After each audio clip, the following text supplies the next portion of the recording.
കണ്ണൂർ ലോക്സഭാ മണ്ഡലത്തിൽ LDF സ്ഥാനാർത്ഥി PK ശ്രീമതിയുടെ വിജയം ഉറപ്പിക്കുമെന്ന് വനിതകളുടെ പ്രഖ്യാപനം.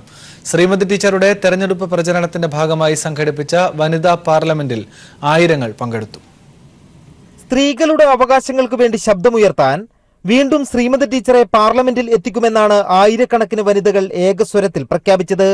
വനിതാ മതിലിന് ശേഷം കണ്ണൂർ ജില്ല കണ്ട ഏറ്റവും വലിയ വനിതാ മുന്നേറ്റമായി മാറി ശ്രീമതി ടീച്ചറുടെ പ്രചരണാർത്ഥം സംഘടിപ്പിച്ച വനിതാ parliament.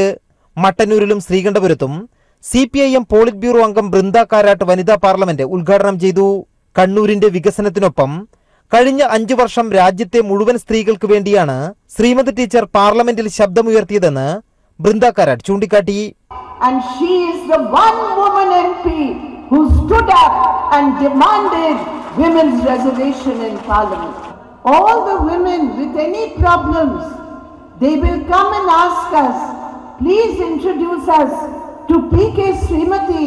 We know that she will raise our voice in parliament. So she is not only your MP, she is the MP who raises the voice of all struggling women in India. കണ്ണൂരിന്റെ വികസന നായിക PK Shrimati ടീച്ചർക്ക് ആവേശകരമായ സ്വീകരണമാണ് വനിതാ പാർലമെന്റിൽ ലഭിച്ചത്. ഇടതുപക്ഷ ജനാധിപത്യ മുന്നണിയുടെ ജനപ്രതിനിധികൾ പൂർണ്ണമായും ജനങ്ങളോടൊപ്പം നിന്ന് ജനങ്ങളിൽ ഒരാളായി ജനങ്ങൾക്ക് വേണ്ടിയും നാടിനു വേണ്ടിയും പ്രവർത്തിക്കുന്നവരാണ്.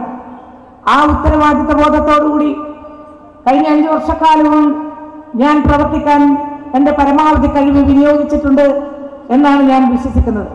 കണ്ണൂർ ലോക്സഭാ മണ്ഡലത്തിൽ അസംബ്ലി മണ്ഡലം കൺവെൻഷനുകൾക്കും തുടക്കമിട്ട് LDF പ്രചരണത്തിൽ ഏറെ മുന്നിലെത്തി. പേരാവൂർ നിയോജക മണ്ഡലം കൺവെൻഷൻ CPIM കേന്ദ്ര കമ്മിറ്റി അംഗവും മന്ത്രിയുമായ EP ജയരാജൻ ഉദ്ഘാടനം ചെയ്തു.